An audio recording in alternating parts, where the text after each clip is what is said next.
মুসলমান ইমানদার শুনেন, আপনি যদি আপনার একটা সন্তানকে কোরআনের হাফেজ বানাইতে পারেন, জানেন আল্লাহ কেমন মর্যাদা দিবে। নবীজি বলেন, ইদা উদি আল মাইয়িতু ফিল কবরি যা আল কুরআন ইনদা রাসিহি। আল্লাহর পয়গম্বর বলেন, যখন একজন কোরআন পড়নেওয়ালা তাকে কবরস্থ করা হয়, কোরআন তার মাথার দিক থেকে চলে আসে। এবার আযাবের ফেরেশতারা আযাব দেওয়ার জন্য কবরের মধ্যে আসে। মাথার দিক থেকে আযাব দিতে আসলে কোরআন মাথার দিক থেকে বাধা দেয়, ডান দিক থেকে আসলে সেদিক থেকেও বাধাগ্রস্ত করে, যে দিক থেকে আসে সব দিক থেকে কোরআন বাধাগ্রস্ত করে। এবার ফেরেশতারা সব দিক থেকে বাধাগ্রস্ত হইয়া আল্লাহর কাছে যায়, বলে আল্লাহ, আমি কবরের মধ্যে আযাব দিতে গিয়েছিলাম, কিন্তু কোরআন আপনার অমুক বান্দাকে কবরের মধ্যে আযাব দিতে দিচ্ছে না, কি করব? এবার আমার আল্লাহ ডাক দিয়া বলে, ফেরেশতা, আমার বান্দা সারা জীবন কোরআন পড়ছে, সন্তানদেরকে কোরআন পড়াইছে, দুনিয়ার মধ্যে আমি আল্লাহর কোরআনকে হেফাজত করছে, এজন্য আমি আল্লাহ আমার এই বান্দার কবরের আযাব বন্ধ করে দিলাম। মুসলমান ইমানদার, আজকে যদি একটা সন্তানকে কোরআনের হাফেজ বানাইতে পারতেন, একটা নাতিকেও যদি কোরআনের হাফেজ বানাইতে পারতেন, জানেন এই নাতি, এই সন্তান আপনাকে কত দূর পর্যন্ত পৌঁছাই দিত। আপনার একটা সন্তান অথবা নাতি যদি কোরআনের হাফেজ হয়, তাহলে কিয়ামতের ময়দানে এই নাতি আপনাকে, আপনার দাদা, আপনার বাবা, এমনকি আপনার বংশধর থেকে 10 জন, এমন 10 জন যাদের জন্য জাহান্নাম ওয়াজিব হয়ে গেছে, চলে যাবে জাহান্নাম, জান্নাতে যেতেও পারবে না, এমন 10 জনকে আপনার নাতি অথবা আপনার সন্তান সুপারিশ কইরা কইরা জান্নাতে নিয়ে যাবে। আল্লাহ পাকের পয়গম্বর বলেন, উম্মত শোনো, আবু দাউদের 1464 নং হাদিসের মধ্যে এসেছে, আল্লাহর পয়গম্বর বলেন, একজন হাফেজকে আমার আল্লাহ কিয়ামতের দিন বলবেন, ইকালু লিসাহিবিল কুরআন ইকরা ওয়ারতাকি ওয়ারাত্তিল কামা কুনতা তুরাত্তিলু ফিদ দুনিয়া। এ হাফেজ, পড়ো আর উঠতে থাকো, যেরকম ভাবে দুনিয়ার মধ্যে তুমি পড়ছিলা। এবার হাফেজ পড়তে থাকবে, এক তালা থেকে নিয়ে 6666 তালা পর্যন্ত পড়ে পড়ে উঠে যাবে, এবং পড়ার পরে আমার রব বলবে, হাফেজ, তুমি যেখানে গিয়ে শেষ করেছ, এক তালা থেকে 6666 তালা পর্যন্ত এই বিশাল বিল্ডিং এর মালিক আমি আল্লাহ তোমাকে বানাই দিলাম। আজকে বর্তমান সমাজের মধ্যে অবস্থা হচ্ছে এমন, আমরা সকলেই জানি কোরআন মানলে পৃথিবীতে শান্তি, ঠিক কিনা?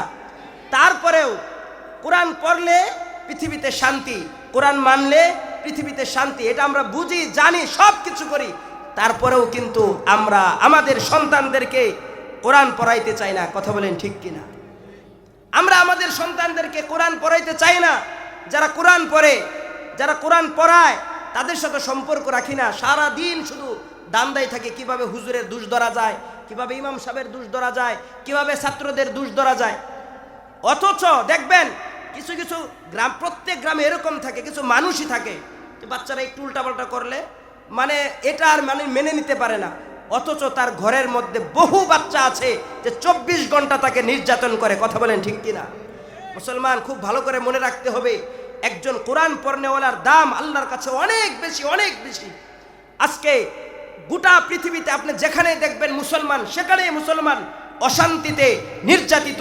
কিন্তু আমাদের পূর্ববর্তী ইতিহাসগুলো দেখেন, যত ইতিহাস করবেন দেখবেন প্রত্যেকটা মানুষ, প্রত্যেকটা মুসলমান পৃথিবীতে তাদের রাজত্ব ছিল গোটা পৃথিবীব্যাপী। কিন্তু আজকে মুসলমানের এই অধঃপতন মূল কারণ হচ্ছে মুসলমান তারা কোরআন থেকে দূরে চলে গেছে। কথা বলেন ঠিক কিনা?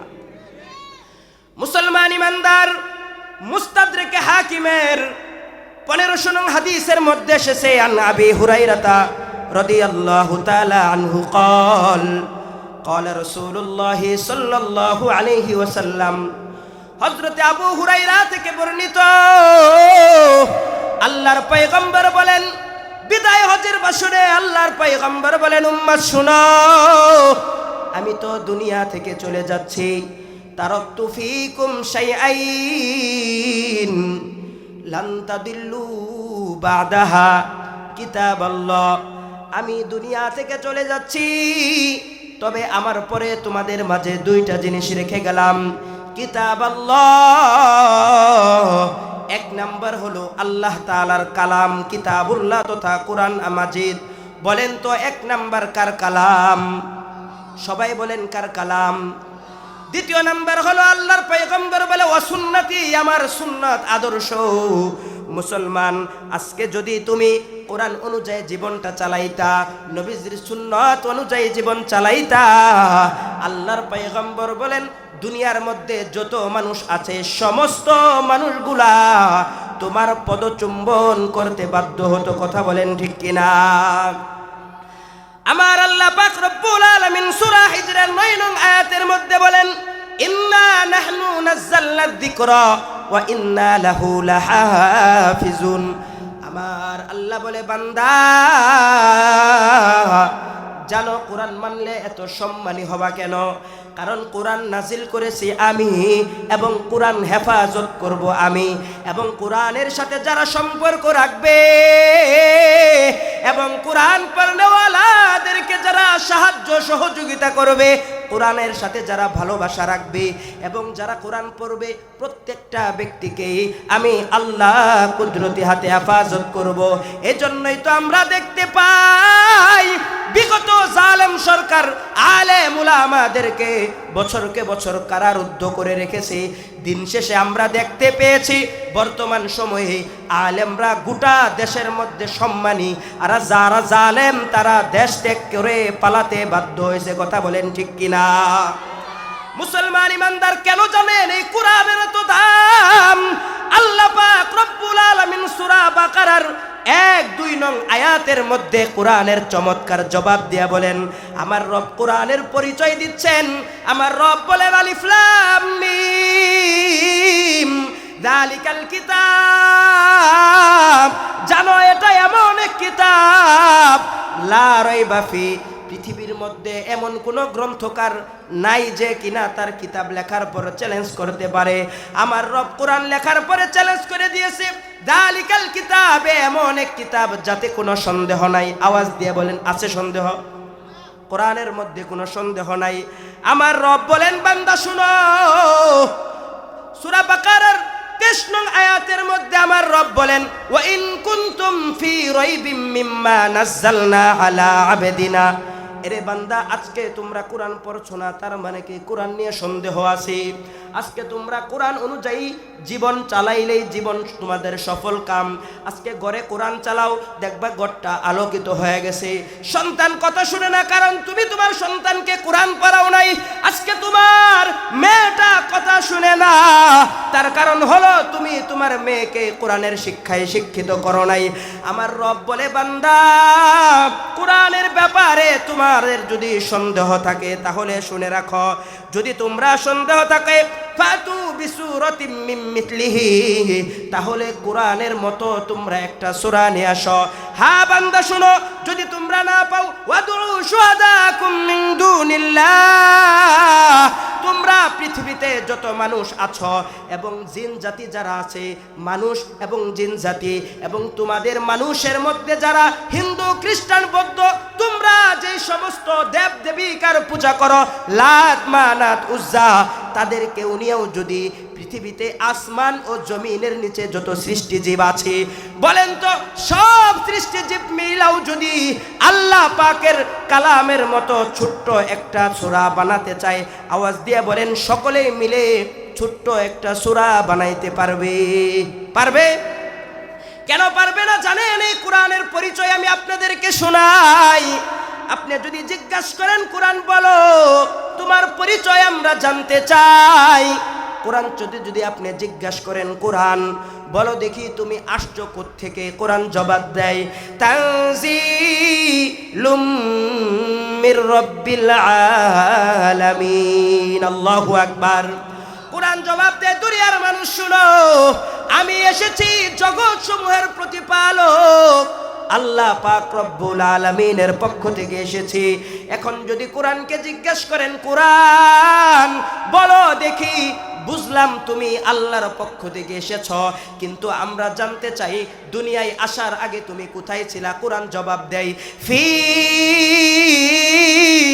লাউহিম মাহফুজ। আমি দুনিয়ার আসার আগে আমি সংরক্ষিত ছিলাম সেই লাউহে মাহফুজকে। এখন কোরআনকে যদি জিজ্ঞাসা করে, কোরআন যে বুঝলাম তুমি মহা প্রতিপালক আল্লাহর পক্ষ থেকে এসেছ, তুমি সংরক্ষিত ছিলে লাউহে মাহফুজকে।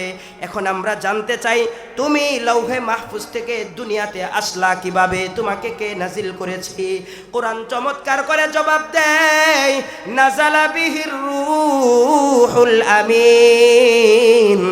আমাকে নাজিল করেছে এমন একজন ফেরেশতা যাকে আল্লাহ পাক রব্বুল আলামিন কোটি কোটি ফেরেশতা, সমস্ত ফেরেশতাদের থেকেও যিনি সবচেয়ে সম্মানী, হযরতে জিবরাইল আমিন আলাইহিস সালামকে মাধ্যমে আমাকে আল্লাহ পাক রব্বুল আলামিন লাউহে মাহফুজ থেকে পাঠাইছে।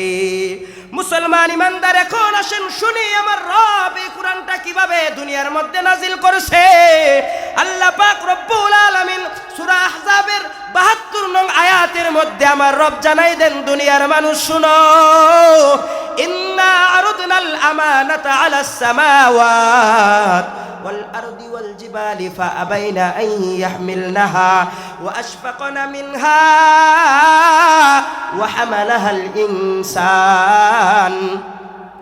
মুসলমান ইমানদার, আজকে তুমি হয়তোবা দেখতে পাও কোরআনটা এই ছোট একটা বই, একেবারে পাতলা মনে হয় না, আমরা সকলে উঁচা করতে পারি না। আমার রব বলেন, দুনিয়ার মানুষ শুনো, তুমি হয়তোবা আজকে দেখতে পাও কোরআনটা একটা সাধারণ কিতাবের মতো মনে হয়, কিন্তু জানো এই কোরআনটা কত ওজনদার, কত সম্মানী। আমার রব বলেন, বান্দা এই কোরআনকে আমি সর্বপ্রথম আসমানকে দিতে চেয়েছি। আসমান ডাক দিয়া বলে, আল্লাহ এই কোরআনটা আমি বহন করার মতো আমার ক্ষমতা নাই, ও আল্লাহ এই কোরআনটা আমি নিতে পারবো না, আমাকে ক্ষমা করে দাও। যদি এই কোরআনটা আমার উপর দাও আমি আসমান তোলার মতো উড়তে থাকবো। আল্লাহ পাক রব্বুল আলামিন এই কোরআনটা জমিনকে দিতে চায়। জমিনে বলে, আল্লাহ এই কোরআনটা ধারণ বহন করার মতো ক্ষমতা আমার নাই, এই কোরআনটা আমাকে তুমি দিও না। আল্লাহ পাক রব্বুল আলামিন বলেন, সকলেই যখন আমার কাছে উজর পেশ করেছে আমি সকলকে এরপরে দেই নাই, এরপরে আমি এই কোরআনটা জিবরাইলের মাধ্যমে নবীজি মুহাম্মাদুর রাসূলুল্লাহ, সবাই বলি সাল্লাল্লাহু আলাইহি ওয়াসাল্লামের কাছে এরপরে এই কোরআনটা আমি নাজিল করেছি। মুসলমান ইমানদার, এখন আসেন আমরা শুনি কোরআনটা কিভাবে আসলো। সহিহ বুখারীর 4953 নং হাদিসের মধ্যে এসেছে, আন উরওয়া ইবনে যুবাইর রাদিয়াল্লাহু তাআলা আনহু আখবরাহু আন্না আয়েশা জাওজান নবী সাল্লাল্লাহু আলাইহি ওয়াসাল্লাম। নবীজির স্ত্রী আয়েশা রাদিয়াল্লাহু তাআলা আনহা বলেন, আউয়ালু মা বুদিয়া বিহি রাসূলুল্লাহ সাল্লাল্লাহু আলাইহি ওয়াসাল্লাম আর রুইয়া সাদিক ফিল মানাম। নবীজির স্ত্রী বলেন, কোরআন নাজিল হওয়ার আগে আল্লাহর পয়গম্বর স্বপ্নে যুগে ওহী আসতো, অর্থাৎ নবীজি স্বপ্নে যুগে যে বিষয়টা দেখতেন সকাল হলে বাস্তবেও সেটা বাস্তবায়িত হতো। সুবহানাল্লাহ। লম্বা হাদিস সংক্ষেপে আমি মূল বিষয়টা বলি।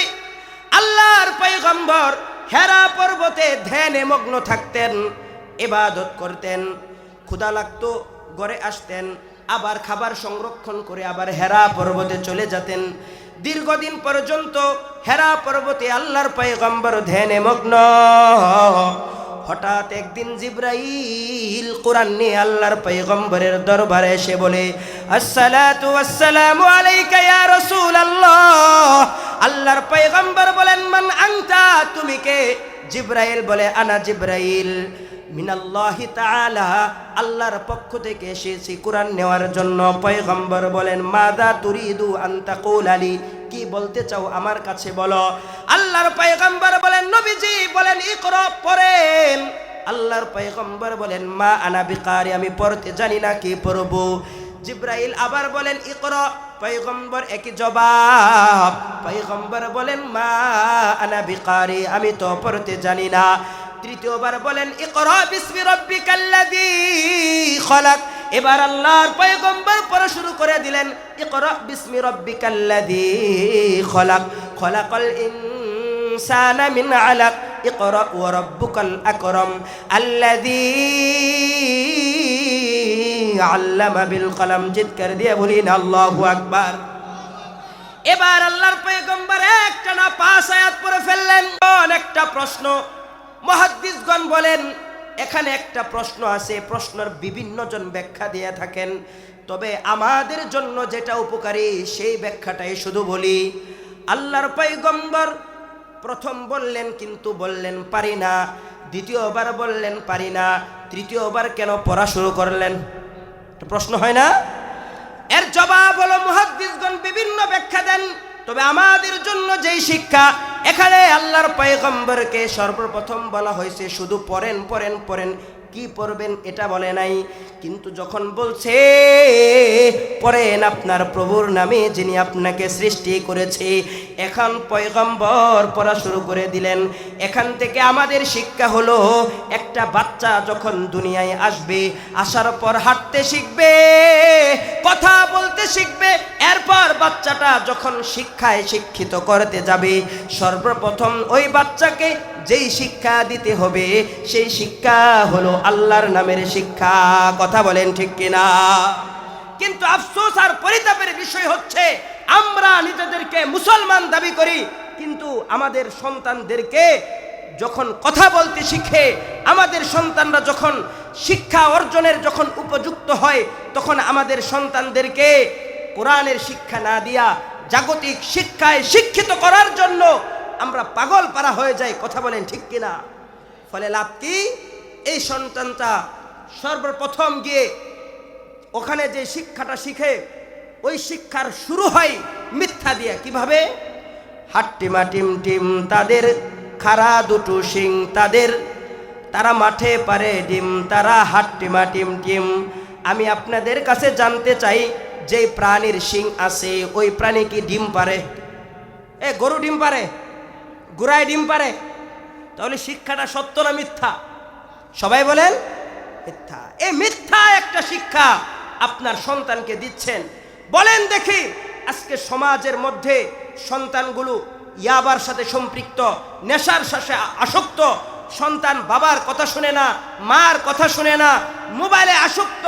এই নষ্ট সমাজের যারা বলেন যে সন্তান নষ্ট হয়ে গেছে, আমি বলবো সন্তানের দোষ না, আপনি বাবা হিসাবে আপনার উপর দায়িত্ব ছিল আপনার সন্তানটাকে কোরআনের শিক্ষায় শিক্ষিত করার। যদি আপনার সন্তানকে কোরআনের শিক্ষায় শিক্ষিত করতে পারতেন তাহলে সমাজটা হতো সুন্দর। আপনার সন্তান কখনো বেয়াদব হতো না, নেশার সাথে আসক্ত হতো না, জিনা, ব্যভিচার, অন্যায়, অবিচার কোনো কিছুর সাথে আপনার সন্তানটা সম্পৃক্ত হতো না। বরং আমরা দেখতে পাই, আমরা সন্তানদেরকে কোরআনের শিক্ষা থেকে দূরে রাখার কারণে সমাজের মধ্যে যত অন্যায়, অবিচার, জুলুম, নির্যাতন, ব্যাংক থেকে কোটি কোটি টাকা লুপাট করে যারা বিদেশে চালান করেছে, আমরা জরিপ করে দেখেছি একজন হাফেজ আলেম এর সাথে সম্পৃক্ত নাই। কথা বলেন ঠিক কিনা? এটাই হচ্ছে মুসলমান। আজকে আমরা কোরআন থেকে দূরে থাকার কারণে আজ সমাজটা নষ্ট হয়ে গেছে। অন্ধকার সমাজের মধ্যে আমরা বসবাস করছি, যার কারণেই আমাদের দেখা যায় কোটি কোটি টাকার মালিক, কিন্তু অন্তরে শান্তি নাই, ঘরের মধ্যে অশান্তি। ঠিক কিনা? এখন একটা প্রশ্ন, হুজুর, তার মানে আমরা যে আমাদের সন্তানদেরকে স্কুল আর ইউনিভার্সিটি বিভিন্ন শিক্ষায় শিক্ষিত করছি, তাহলে কি আমরা অপরাধী? আমি একবারও বলি না যে আপনি আপনার সন্তানকে স্কুলে পড়াবেন না, আপনার সন্তানকে ডাক্তার, ইঞ্জিনিয়ার, ব্যারিস্টার বানাবেন না, এ কথা একবারও বলি না। তবে আপনার কাছে বিনয়ের সাথে আমি এই আবদারটা করব, এই মেসেজটা দিব, সেটা হচ্ছে আপনার সন্তানকে ইঞ্জিনিয়ার বানান, ডাক্তার বানান, জাগতিক শিক্ষায় শিক্ষিত করেন। তবে আপনার কাছে বিনয়ের সাথে আমার এই দাবি হলো, আপনার সন্তানকে ডাক্তার বানানোর আগে অন্তত একটা বছর হলেও আপনার সন্তানকে কোরআনের শিক্ষায় শিক্ষিত করেন। আপনার সন্তানকে নামাজ শিখান, কোরআন শিখান, আদব কায়দা শিখান। ফলে লাভ কি? আপনার সন্তান ডাক্তার হবে, ইঞ্জিনিয়ার হবে, ব্যারিস্টার হবে, নেতা হবে। কিন্তু আপনার সন্তানের সম্মুখে যখন অবৈধ পন্থায় টাকা আসবে, এই কোরআন আপনার সন্তানকে বাধা দিবে। আপনার সন্তান কোনোদিন ক্ষুধাদ্রোহী হবে না, নাস্তিক হবে না, আলেম উলামা আল্লাহ তাআলা বিদ্বেষী হবে না। কথা বলেন ঠিক কিনা? কিন্তু আফসোস লাগে মুসলমান, আজকে আমরা আমাদের এই সন্তানদেরকে জাগতিক শিক্ষায় শিক্ষিত করার জন্য কত কিছু করছি, মাথার ঘাম পায়ে ফেলছি। আমরা কত রাত দিন খেটে কত কষ্ট করছি যে সন্তানটা মানুষ হোক। বলেন তো কয়টা সন্তান মানুষ হতে পারে? পত্রিকা খুলেন দেখবেন হাজার হাজার যুবক বিভিন্ন টাইটেল নিয়ে ঘুরছে, চাকরি হচ্ছে না। ঠিক কিনা? মুসলমান ইমানদার, আমি আপনাদের কাছে একটা জিনিস জানতে চাই। আপনি যে আপনার সন্তানটা ডাক্তার বানাচ্ছেন, ইঞ্জিনিয়ার বানাচ্ছেন, বিভিন্নভাবে আপনার সন্তানটাকে আপনি শিক্ষায় শিক্ষিত করছেন, বলেন তো আপনার মৃত্যুর পরে আপনার এই সন্তান সামান্য পরিমাণ কোনো কাজে আসবে? সবাই বলেন কাজে আসবে?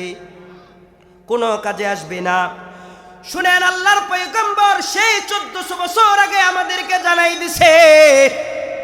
সহিহ মুসলিমের 1631 নং হাদিসের মধ্যে এসেছে, আন আবি হুরায়রা রাদিয়াল্লাহু তাআলা আনহু قال قال رسول الله সাল্লাল্লাহু আলাইহি ওয়াসাল্লাম, নবীজি বলেন, দুনিয়ার মধ্যে যখন মানুষ মারা যায়, ইদা মাতাল ইনসানু, যখন মানুষ মারা যায়, ইনকত আমালু, তার সব আমলের দরওয়াজাগুলো বন্ধ হয়ে যায়। মানুষ যখন মারা যায়, সে পৃথিবীর মধ্যে সবচেয়ে অসহায়, তার মতো কেউ অসহায় নাই। কেউ তার কাছেও যেতে চায় না, ভয় পায়।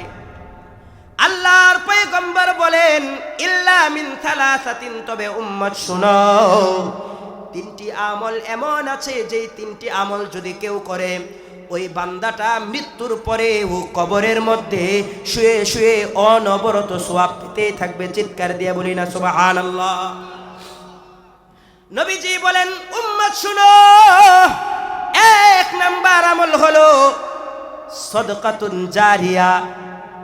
ওই যে সদকায়ে জারিয়া, আজকে যে মসজিদের মধ্যে আপনারা বসেছেন, এই মসজিদের জন্য যারা মেহনত করতেছে, মসজিদ নির্মাণ করার জন্য যারা রড দিছে, ইট বালির ব্যবস্থা করেছে, মসজিদের জন্য টাকা যারা দিচ্ছে, নবীজি বলেন এই মসজিদটা যখন কমপ্লিট হয়ে যাবে, এই মসজিদের মধ্যে কত হাজার বার সিজদা হবে, কত হাজার বার রুকু হবে, কত হাজার বার কোরআন তেলাওয়াত হবে।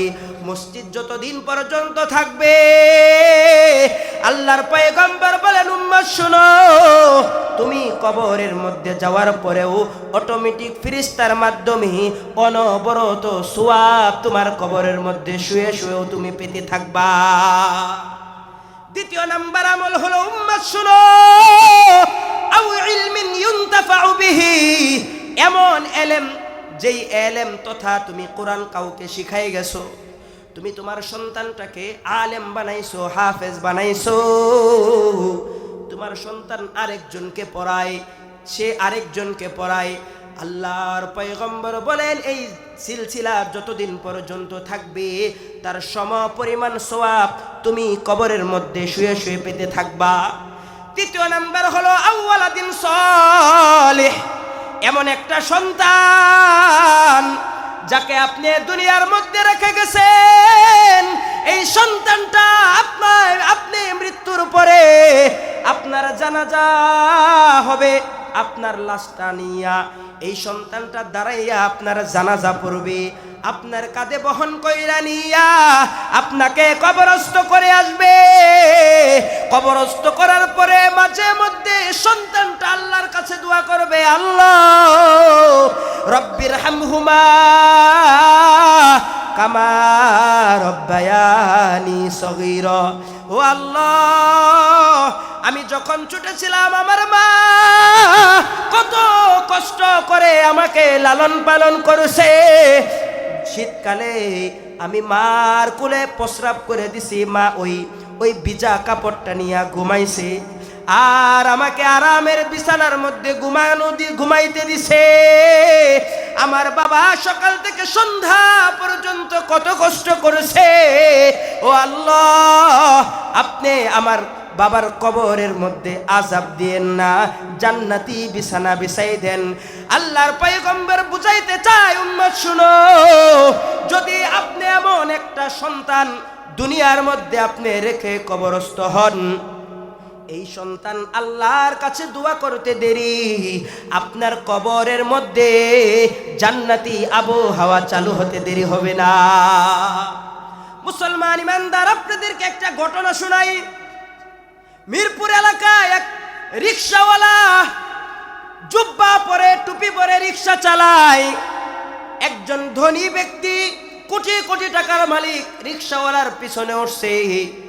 ধনী ব্যক্তি তার সারাক্ষণ খালি চিন্তায় থাকে, কোথায় টাকা পাওয়া যাবে, কোথায় টাকা যাবে। এরকম আছে না? যারা দুনিয়া নিয়ে ধান্দা করে থাকে তারা সব সময় চিন্তা, কোথায় গেলে 2-4টা টাকা পাওয়া যায়। এবার এই ধনী ব্যক্তি রিকশাওয়ালাকে ডাক দিয়া বলে, ভাই, তোমার পরিচয়টা জানতে চাই, তোমার কয়জন সন্তান সন্ততি? বলে, আমার 2টা সন্তান। একটা সন্তান কোরআনের হাফেজ, কোরআন শেষ করে আবার কোরআন শোনাচ্ছে। আরেকটা সন্তান 16 পারার হাফেজ, ওই সন্তানটাও মাদ্রাসায় পড়তেছে। এবার নেতা ওই ধনী ব্যক্তিটা ডাক দিয়া বলে, সারা জীবন তো রিকশা চালাইয়া জীবনটা শেষ করলি, সন্তানদেরকেও মাদ্রাসায় পড়াইতেছস, কিছুই তো করতে পারলি না, সব শেষ হয়ে গেল তোর। এবার রিকশাওয়ালা ধনী ব্যক্তিকে ডাক দিয়া বলে, ভাই, আমি জানতে চাই আপনার সন্তান কয়জন, আপনার সন্তান কয়জন, আপনার সন্তান কয়জন, এবং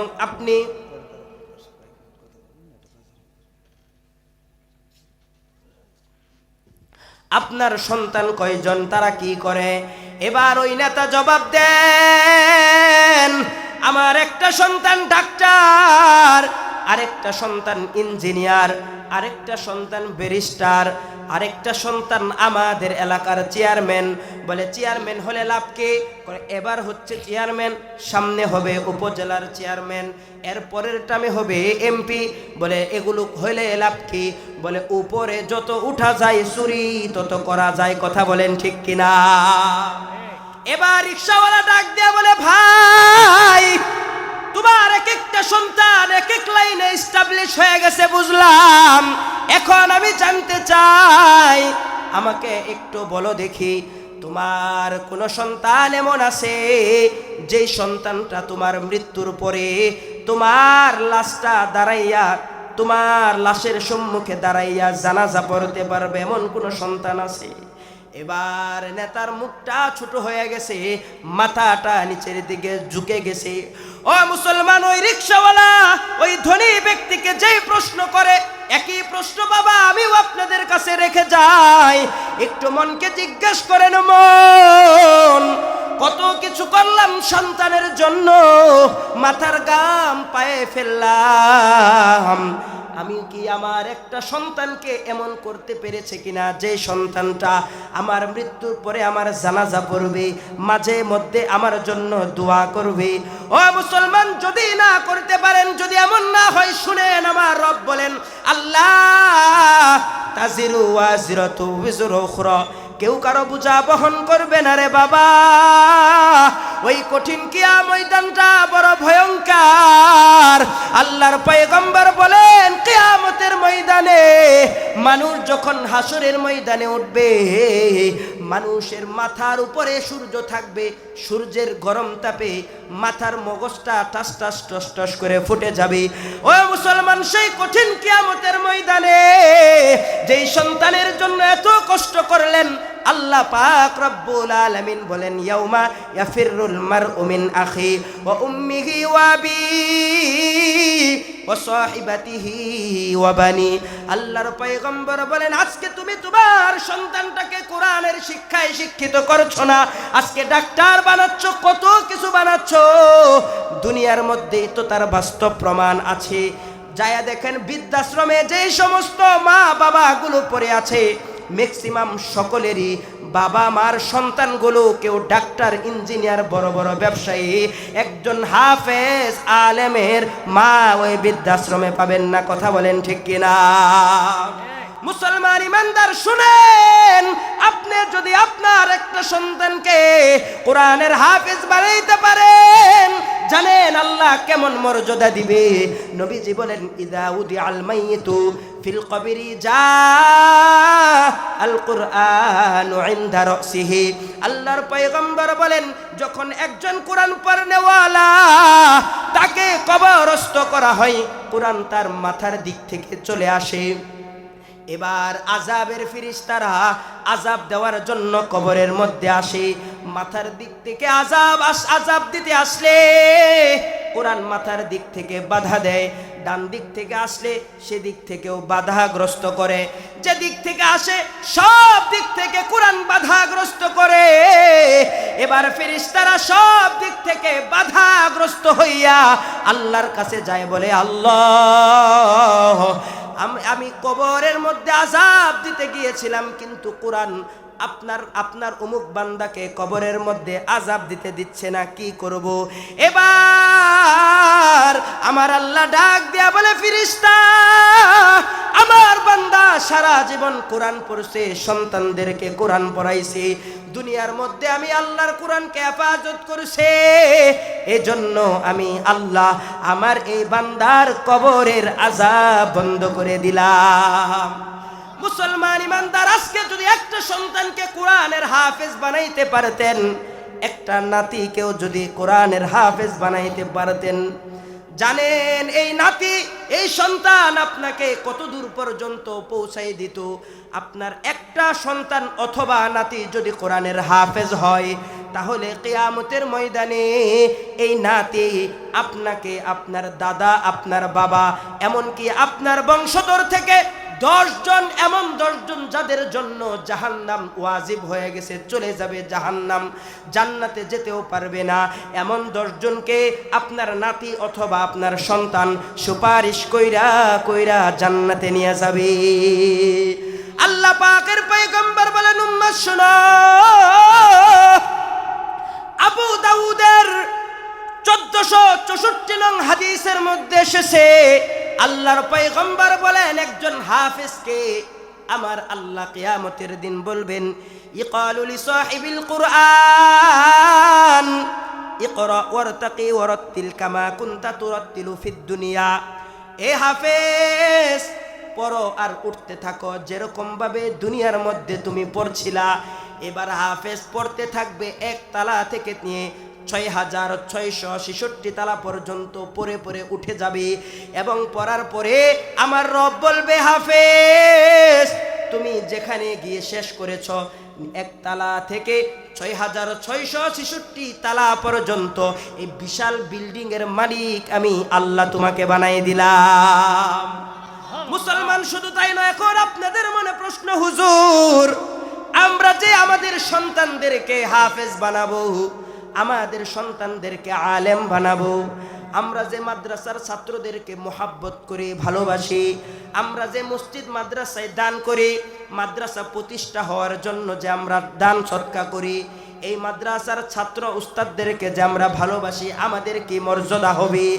আমার পয়গম্বর বলেন একজন হাফেজের বাবা মাকে আল্লাহ এমন নূরের 2টা মুকুট দান করবে, যেই দুনিয়া থেকে যেই সূর্য 13 লক্ষ কিলোমিটার দূরে, ওই সূর্যের আলো দুপুর সময় আমরা সহ্য করতে পারি না।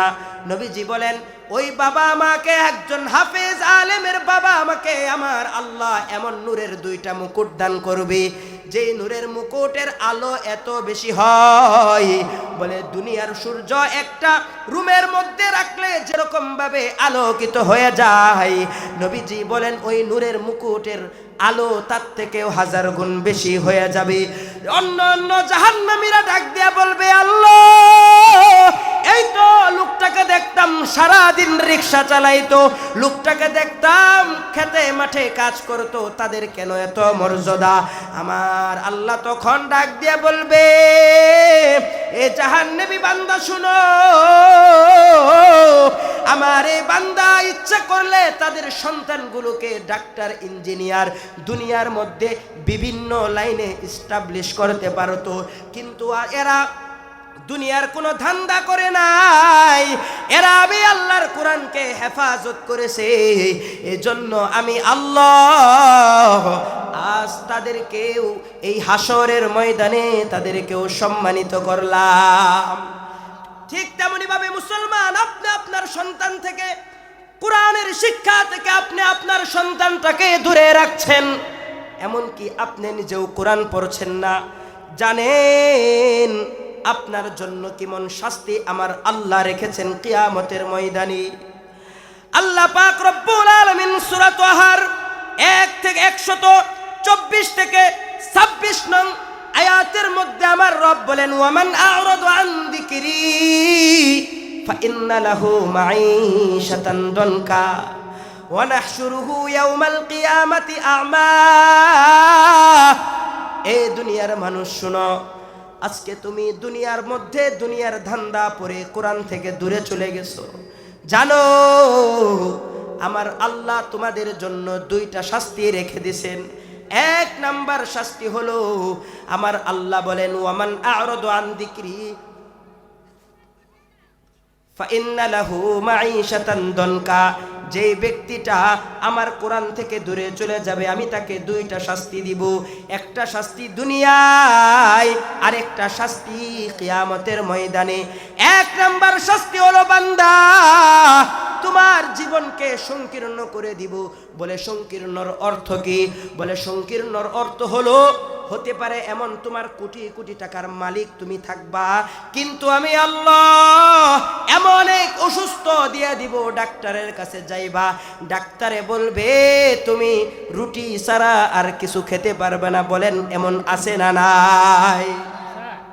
কোটি কোটি টাকার মালিক, এসি গাড়িতে চলে, এসির বিছানায় চলে, কিন্তু অন্তরের মধ্যে শান্তি নাই, ঘুমাইলে ঘুম আসে না। আসে না ভাই? হ্যাঁ, মনে রাখবেন, এসির বাতাসে শরীরের চামড়া ঠান্ডা হতে পারে, অন্তর ঠান্ডা হয় না, ঠিক কিনা? মুসলমান ইমানদারের জন্য আমার রব বলেন, আলা বিযিকরিল্লাহি তাতমাইন্নুল কুলুব। আজকে দুনিয়ার মানুষ শান্তি চায় টাকার মধ্যে, আজকে দুনিয়ার মানুষ চুরি করে শান্তির জন্য, দুর্নীতি করে শান্তির জন্য, অন্যের উপর জুলুম করে শান্তির জন্য।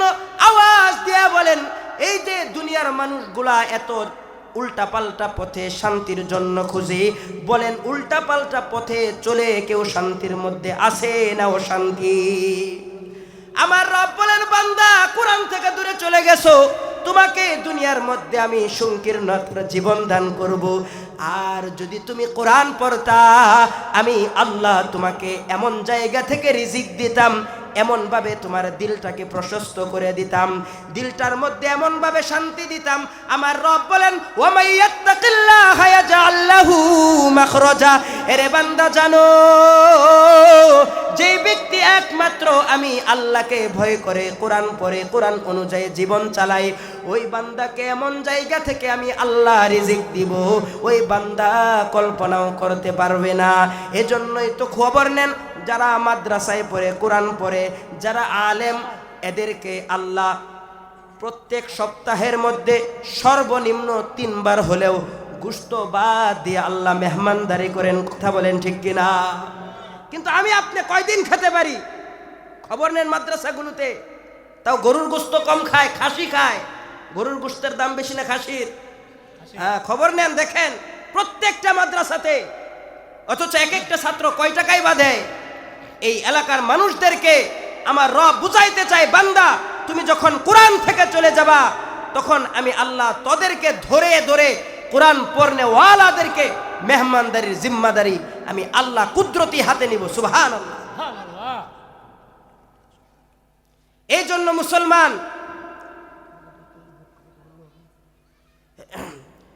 জন্য মুসলমান আমাদেরকে মনে রাখতে হবে, কোরআন অনুযায়ী আমরা যদি না চলি দুনিয়ার মধ্যে তো এক শাস্তি অশান্তি। এবার আমার আল্লাহ বলে, বান্দা দুনিয়ার মধ্যে আমি তোমাকে এমন শাস্তি দিব, তোমার জীবনটা সংকীর্ণ করে দিব, অকাল মৃত্যু হবে। দেখেন না, বাবার কাছ থেকে সন্তান জোর করে চাপ দিয়ে হুন্ডা কিনে অকাল রাস্তায় গিয়ে অ্যাক্সিডেন্ট হয়ে মারা যায়, এমন আছে না নাই? হসপিটালগুলোতে গিয়ে খবর নেন, হাজার হাজার মানুষ হসপিটালে অসুস্থ। আপনি যদি 100% হিসাব করেন মাত্র 5% হবে। এছাড়া 95% যারা কোরআনের সাথে সম্পর্ক রাখে না, এদেরকে আল্লাহ চিকিৎসার নামে কখনো কানাডা, কখনো ভারত, বিভিন্ন জায়গায় আল্লাহ এদেরকে ঘুরায়। কারণ কি? এদের কোরআনের সাথে সম্পর্ক নাই। মুসলমান এই তো দুনিয়ার মধ্যে আযাব জানেন। যদি আপনার সন্তানকে কোরআন না শিখান, আপনি কোরআন না পড়েন, আমার আল্লাহ আরেকটা শাস্তি কিয়ামতের দিন রাখছে। আমার আল্লাহ বলে, বান্দা ফাইন্না লাহু মাঈশাতান দনকা, 1 নাম্বার শাস্তি, ওয়া নাহশুরুহু ইয়াউমাল কিয়ামাতি আ'মা, আমি আল্লাহ কিয়ামতের দিন তোকে অন্ধ করে তুলব। এবার বান্দা আল্লাহকে বলবে, ক্বালা রাব্বি লিমা হাশারতানি আ'মা, ও আল্লাহ দুনিয়ার মধ্যে তো আমার চক্ষু ছিল, আমি দুনিয়ার মধ্যে সব কিছু দেখতাম, আজকে কেন আমি দেখি না, আমি অন্ধ হয়ে গেলাম কেন? আমার আল্লাহ তখন জবাব দেয়, ক্বালা কাযালিকা আতাতকা আয়াতুনা ফানাসিতাহা, দুনিয়ার মধ্যে কি আমার কোরআন তোমাদের কাছে আসেনি? তুমি কোরআন পড়ো নাই, এজন্য আমি আল্লাহ আজ তোমাকে ভুলে গেলাম এবং তোমাকে আমি অন্ধ করে জাহান্নামের মধ্যে নিক্ষেপ করলাম। মুসলমান, এটা তো আপনি কোরআন না পড়ার কারণে আপনার উপরে শাস্তি। এখন আসেন, আপনি যে আপনার সন্তানটাকে কোরআন থেকে, কোরআনের শিক্ষা থেকে বঞ্চিত করেছেন, কোরআনের শিক্ষায় শিক্ষিত করেছেন না, এবং যারা কোরআন পড়ে তাদেরকে আপনি ভালোবাসেন না, মাদ্রাসার ছাত্র উস্তাদদেরকে যে আপনি ভালোবাসেন না, কোরআন পড়নেওয়ালাদেরকে ভালোবাসেন না, আপনি যে আপনার সন্তানদেরকে কোরআনের শিক্ষা থেকে দূরে রাখছেন, ফলে আপনার সন্তানটা নামাজ পড়ছে না, মুরব্বীদের সাথে বেয়াদবি করে, নেশায় আসক্ত, সারাদিন মোবাইল নিয়ে বসে থাকে। বলেন তো, এমন সন্তান মৃত্যুর পরে জান্নাতি না জাহান্নামী? সবাই বলেন, জান্নাতি না জাহান্নামী? আমার আল্লাহ পাক রব্বুল আলামিন সূরা সিজদার 29 নং আয়াতের মধ্যে বলেন, এই বান্দাটা যখন সন্তানটা জাহান্নামী হয়ে যাবে, এই সন্তানটা আল্লাহকে বলবে, وقال الذين كفروا ربنا أرنا الذين أضلانا من الجن والإنس, ও আল্লাহ আমি শুধু একা জাহান্নামে যাব না, আমার ওই সমস্ত বাবা মা গুলো কোথায়, যাদের কারণে আমরা জাহান্নামী হয়ে গেলাম, যাদের কারণে আমরা কোরআন শিখতে পারি নাই, আপনার নবীজির আদর্শ শিখতে পারি নাই, ওই সমস্ত বাবা মাদেরকে আমরা দেখতে চাই। আমার রব বলেন, আল্লাহ পাক এরপরে ওই সমস্ত সন্তানদের সম্মুখে ওই বাবা মাদেরকে উপস্থিত করবে। উপস্থিত করার পরে ওই সন্তানগুলো প্রত্যেকটা বাবা আমার কলিজার উপর পাড়া দিয়া দিয়া জাহান্নামে যাবে। শুধু তাই নয়, এবার সন্তানটা জাহান্নামে যাওয়ার পর ডাক দিয়া বলবে, আল্লাহ রব্বানা আতিহিম দিফাইনি মিনাল আযাব, ও আল্লাহ আমাদেরকে যেরকম আযাব দিচ্ছেন শুধু তাই ক্ষান্ত করবেন না, যেই বাবা আমার কারণে আজ আমরা গুমরাহ হয়ে পথভ্রষ্ট হইলাম, ওই সমস্ত বাবা আমাদেরকে